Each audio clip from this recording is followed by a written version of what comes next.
Di antaranya beliau Allah akan menghalangi turunnya rezeki kepada kita. Yang kedua, menjauhkan kita daripada orang yang berbuat baik. Dan ketiga, kecil beliau mempersingkat umur. Kemudian yang keempat akan mendatangkan asal. Bahkan Rasulullah SAW pernah katakan, kecil Nabi, ya, pengaruh atau dampak daripada perbuatan dosa itu, kata beliau, sampai kepada hewan tunggangan kita sendiri. Bapak Ibu, hewan tunggangan kita sendiri itu akan beraktivitas, ya, tidak sesuai dengan apa yang kita lakukan sebelum kita berbuat dosa. Itu manalah dosanya Bapak Ibu yang kami hormati. Jadi dampak daripada perbuatan dosa ini luar biasa. Oleh karena itu Bapak Ibu yang kami hormati, ya, kita tahu bahwa sekarang kita ini sudah di penghujung tahun 2022. Tidaklah mulai sekitar seminggu ke depan itu kita sudah meninggalkan tahun 2022 dan akan memasuki tahun 2023. Tidak salahnya kita di akhir-akhir tahun ini mengintrospeksi diri kita, ya, memuhasabah diri kita ini. Tidak ada kita pun tidak punya salah, tidak ada kita manusia pun tidak punya dosa. Seluruh kita manusia ini punya dosa. Saya yakin dan percaya, termasuk diri saya yang menyampaikan ceramah ini, saya juga punya dosa. Oleh karena itu perhatikan, introspeksi dirilah itu di akhir-akhir tahun. Mana yang banyak kebaikan yang kita lakukan selama ini daripada dosa yang pernah kita lakukan. Menjadi orang baik dan orang bersih, Ibu, ya, orang bersih itu tidak mungkin. Ingat ya, menjadi orang baik dan orang bersih itu tidak mungkin. Yang mungkin itu adalah berusaha menjadi orang baik dan berusaha membersihkan diri kita, menjadikan orang yang bersih. Itu yang mungkin. Allah itu Maha Pengampun, Bapak. Allah itu Maha Penyayang terhadap hamba-Nya. Berapapun dosa kita, walaupun setinggi langit, setinggi gunung, seluas langit, dan sedalam lautan, selama tidak ada dosa syirik dalam diri kita ini, alun sampai rokok karangkuangan lain, Allah akan tetap membukakan pintu ampun itu kepada kita.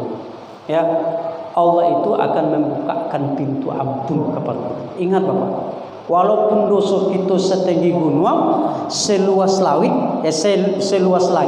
sedalam lautan, ya, selama kita tidak berbuat syirik atau mempersekutukan Allah dan alun sampai roh kepada orang kuangan kulai, Allah akan membukakan pintu taubat itu selebar-lebarnya kepada kita.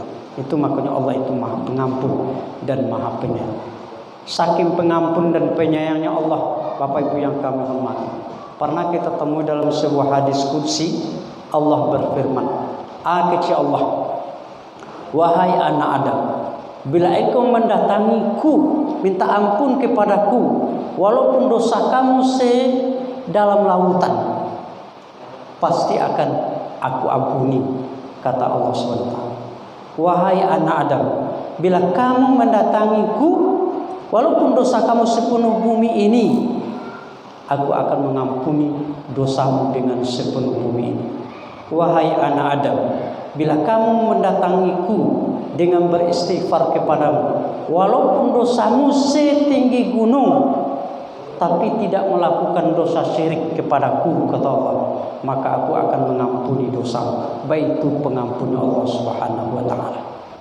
Oleh karena itu, seperti apa yang kita katakan tadi, Pak, ya, bagaimanapun pandainya kita menyembunyikan suatu kesalahan, suatu dosa, ya, pada satu saat pasti akan dibongkar oleh Allah SWT. Kalau kita berbuat dosa di dunia aku, Pak Bu, ya, kalau kita bisa menyembunyikan sesama manusia, bagaimana kita pandai menyembunyikannya, namun suatu saat pasti akan dibongkar oleh Allah SWT nanti. Kalau tidak di dunia, pasti di akhirat nanti. So, dosa inilah yang membuat hati kita ini gelisah, resah, tidak nyaman di dalam menjalani kehidupan ini. Wal ismu malam taskun ilaihin nafsu, walam yatma'inna ilaihil qalbu kecil. Dosa ikulah yang membuat hati kita tidak tenang, membuat jiwa kita ini tidak tenang, hati resah sepanjang hari. Inilah perbuatan dosa. Bahkan Rasulullah Shallallahu Alaihi Wasallam seperti apa juga yang kita sampaikan sekedar untuk mengingatkan kembali, pernah memberikan suatu nasihat kepada Abu Zar. Kecil Rasulullah, wahai Abu Zar, bila pernah kamu melakukan suatu kesalahan, jangankan dosa besar, dosa kecil yang pernah kamu lakukan di masa yang lalu, itu bisa menimbulkan kegelisahan, keresahan di dalam hati kamu. Melebihi keresahan, kegelisahan hati kamu itu seperti burung yang dimasukkan ke dalam sangkar, baik itu kecil. Bapak Ibu yang kami hormati, setiap perbuatan dosa yang kita lakukan semasa hidup kita ini pasti ada imbalannya kepada kita, pasti ada balasannya kepada kita. Ada lagi suatu kisah bahwa membuktikan dosa itu membawa akibat terhadap diri kita ini, yaitu kisah di zaman Nabi Isa alaihissalam. Suatu ketika Nabi Isa alaihissalam hendak pergi bertamasya, ya, pergi bertamasya. Sebelum pergi bertamasya itu dicari teman, dapat kawan, lalu disuruh membeli perbekalan. Ana disuruh oleh Nabi Isa untuk membeli perbekalan, Pak, yaitu 3 potong roti. Agaknya Nabi Isa, wahai kawan, kita kapai berjalan-jalan atau bertamasya. Untuk perbekalan kita nanti, tolonglah beli makanan atau kue 3 potong. Lalu kawannya tadi pailah membeli kue. Lah balik kawannya tadi membeli kue, lalu dicalian kepada Nabi Isa, wahai Nabi Isa, kulah kue nana membeli tadi 3 potong. Oke, mari kita berjalan. Lah berjalan Nabi Isa. Di dalam perjalanan itu tanpa sepengetahuan Nabi Isa dimakan roti cie. Di belakang Nabi Isa tanpa sepengetahuan Nabi Isa roti nan 3 tadi dimakan oleh kawan tadi cie. Dek lah panek-panek berjalan Pak, ya. Tentu latih latara sola apapun, latih buahu latara sepuluh. Akhirnya Nabi Isa kepada kawan tadi, wahai kawan, kita lah panek berjalan, lah jauh berjalan. Panek latara sola latih latih buahu, apapun latara sepuluh. Mari kita beristirahat sejenak. Lah berhentilah Nabi Isa bersama kawan tadi. Di waktu berhenti itulah diperintahkan kepada kawan tadi, wahai kawan, kita lapar, mari kita makan, ya, perbekalan di Bali tadi. Bukalah perbekalan di Bali tadi. Ya, dibuka di kawan tadi. Setelah dibuka, apa yang terjadi? Makanan 3 tadi lalu dicari oleh Nabi Isa, tinggal 2 lagi. Mencari roti 2 tinggal, ditanya oleh Nabi Isa kepada kawan tadi, wahai kawan, tadi roti kan nambah suruh balik 3, kok 2 tinggal lagi? Sianan memakan roti dan cie tadi, kece Nabi Isa. Jawaban kawan tadi ke, wahai Nabi Isa, kok ne memakan roti dan cie tadi juga tahu murah Nabi Isa.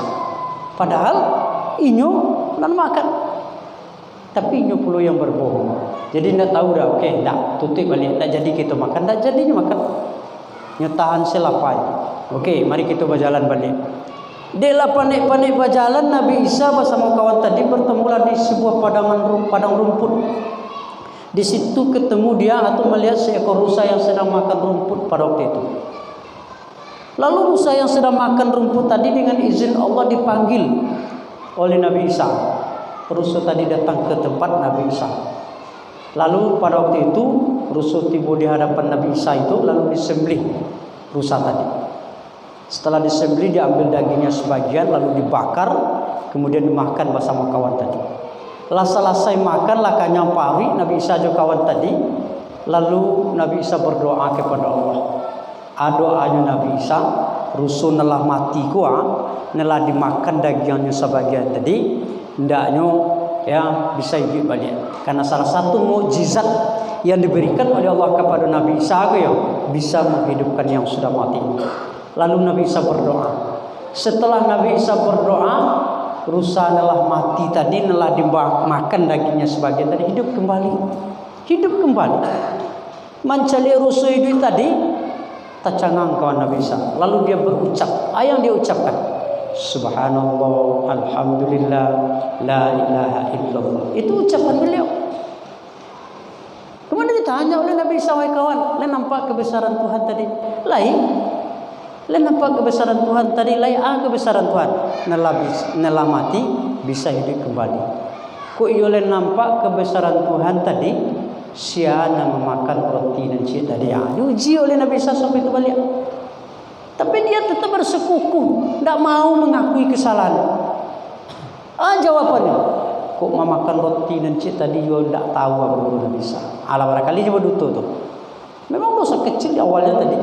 Makan roti apalah artinya kan? Tapi ketika dia ditanya seperti itu dia tetap berbohong dia. Ya, kalau makan roti dan cik tadi yo tidak tahu apa Nabi Isa. Oke, masih tidak tahu, masih tidak ngaku. Oke. Lalu jalan lagi. Dia pandai-pandai berjalan, Nabi Isa ketemulah di sebuah sungai yang begitu besar. Ya, airnya besar, tidak mungkin dilewati secara jalan kaki. Kecil Nabi Isa, baik kawan, ikulah satu-satunya jalan untuk menembus kita ke seberang. Tidak ada lagi jalan yang lain. Harus kita seberangi sungai ini. Kecil kawan Nabi Isa itu nih, iku ayi juga dangku Nabi Isa. Tidak tahu dia mau duduk mencari ayi gadang serpikola tagak normal. Tidak tahu dia mau menyeberang. Tapi kita harus lewat, kecil Nabi Isa. Lalu baca caranya, mari kita berdoa kepada Allah. Setelah Nabi Isa berdoa kepada Allah pada waktu itu, Nabi Isa perintahkan, anaknya perintahkan, pejamkan mata anda, pejamkan mata sejadi-jadi, paci tangan Nabi Isa sehari-hari. Berkat izin Allah, air yang begitu gadang, sungai yang begitu lawe, bisa dilewati oleh Nabi Isa secara berjalan kaki dengan izin Allah. Latibu di seberang air situ, ya, kecil Nabi Isa kepada kawannya, wahai kawan, kita latibu di seberang gua, bukalah encik mata kamu tu, lah dibuka mata, mancali, ya, latibu di seberang tadi, dia takjub, begitu kebesaran Allah, air gadang bisa dilewati secara cepat begitu. Lalu dia mengucap kembali. Ucapannya, Subhanallah, alhamdulillah, la ilaha illallah, wala haula wala quwwata illa billahil azim. Mengucap dia. Setelah diuji seperti itu, dia mengucap dengan seperti itu, lalu diuji lagi oleh Nabi Isa. Ujian ketiga kali. Wahai Nabi, wahai kawan, siapa yang memakan roti dan cita di sebenar? Diuji begitu balik. Tetap dia bersekukuh, tidak mau ngaku kesalahan, tetap berbohong dia. Kecil, ia tidak tahu apa Nabi Isa memakan roti dan cik tadi. Tidak mengaku 3 kali diuji seperti itu dengan kebesaran Allah, dia tetap bersekukuh berbohong.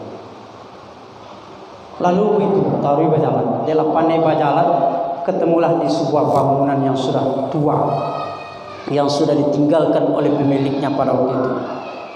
Nabi Isa beristirahat bersama teman. Di sanalah ujian yang paling berat diuji. Ya, ujian dari Allah. Didatangkan 3 potong emas di depan Nabi Isa. 3 potong emas lalu diambil oleh Nabi Isa. Ya, kecil Nabi Isa kepada kawannya tadi, wahai kawan, kita mendapatkan nikmat yang luar biasa pada hari ini. Dikasih oleh Allah, yaitu 3 batang emas. Kecil kawan tadi, lalu kita namaku wahai Nabi Isa. Kita bagi nanti, kita bagi seadil-adilnya nanti. Baca membaginya adil. Kita berduanya, ame itu 3 batang. Itu tidak adil cara membagi. Nanti kita bagi secara adil-adil. Di sasaannya tadi, bahas supaya capek pembagian terlebih. Oke, baik, kita bagi ame dan 3 potong kecil Nabi Isa. Neci ambil doa, kecil Nabi Isa. Sawah saya, neci untuk ambo. Neci selain untuk siapa Nabi Isa kecil kau tadi. Neci lagi kita agen kepada orang nama ciru roti. Diuji seperti itu.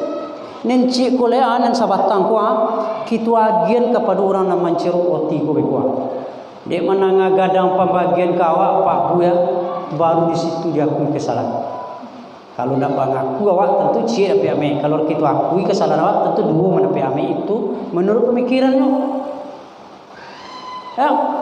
Lalu disitulah Nabi Isa marah. Berang Nabi Isa luar biasa marah.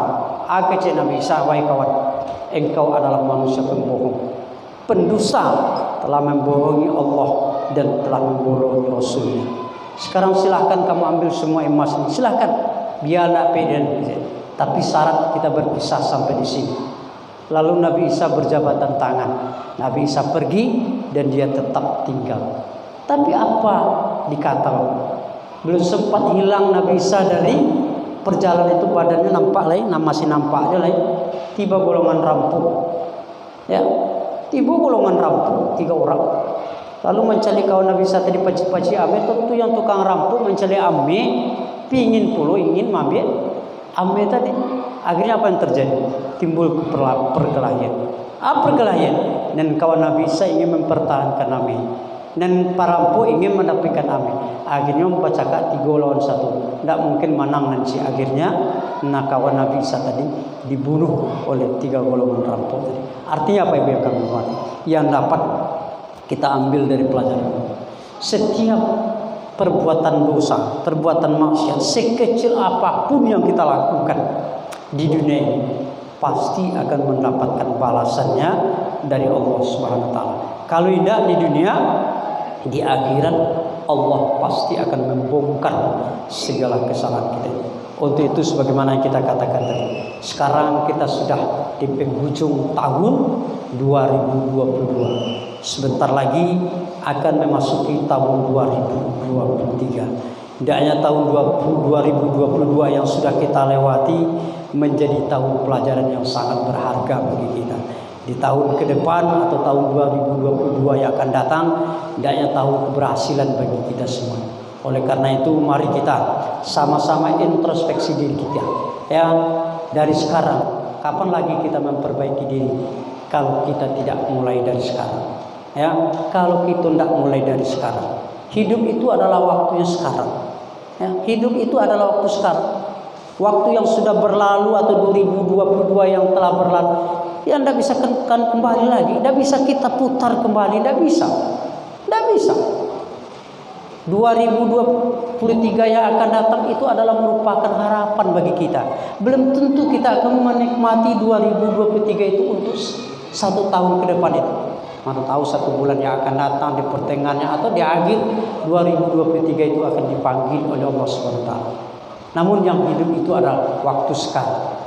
Di waktu kita melakukan segala sesuatu, itulah waktu hidup. Oleh karena itu, manfaatkanlah kesempatan ini dengan sebaik-baiknya. Perbanyaklah istighfar kepada Allah Subhanahu wa taala di penghujung tahun 2022 ini. Rasulullah Shallallahu alaihi wasallam katakan, barang siapa yang melazimi beristighfar, minta ampun ya kepada Allah Subhanahu wa taala, akan Allah Subhanahu wa taala akan memudahkannya daripada segala kesulitan. Barang siapa yang selalu melazimi atau membiasakan istighfar kepada Allah, Allah akan membukakan pintu rezekinya tanpa diduga-duga. Oleh karena itu Bapak Ibu yang kami hormati, tiada lain untuk menghapus segala kesalahan kita itu hanyalah Allah Subhanahu wa taala, yaitu dengan cara bertobat dan beristighfar kepada Allah Subhanahu wa taala. Kita tahu Bapak, kita tidak tahu kita ini punya dosa. Bercak-bercak dosa itulah yang menghitamkan hati kita. Pada dasarnya hati kita ini bersinar karena bercak-bercak dosa yang pernah kita lakukan di masa yang lalu. Hati kita itu menjadi gelap, tidak bisa melihat lagi apapun. Ya, walaupun kebahagiaan, kebaikan itu ada di depan mata, karena hati kita itu sudah buta, sudah hitam dengan bercak-bercak dosa di masa yang lalu kita lakukan. Dia tidak bisa lagi melihat apa-apa. Oleh karena itu Allah selalu memberikan kesempatan bagi kita, ya, selagi kita masih hidup, ya, untuk bertaubat kepada Allah SWT. Sebagaimana dikatakan oleh Allah dalam hadis qudsi, seberapapun tingginya dosa besar dosa kita, walaupun itu setinggi gunung, sedalam lautan, selebar langit. Kita katakan tadi, tahun 2000 yang sudah kita lewati, 2022 menjadi pelajaran yang sangat berharga bagi kita. Di tahun 2023 nanti menjadi tahun keberhasilan bagi kita, baik keberhasilan untuk dunia maupun keberhasilan untuk akhirat nanti.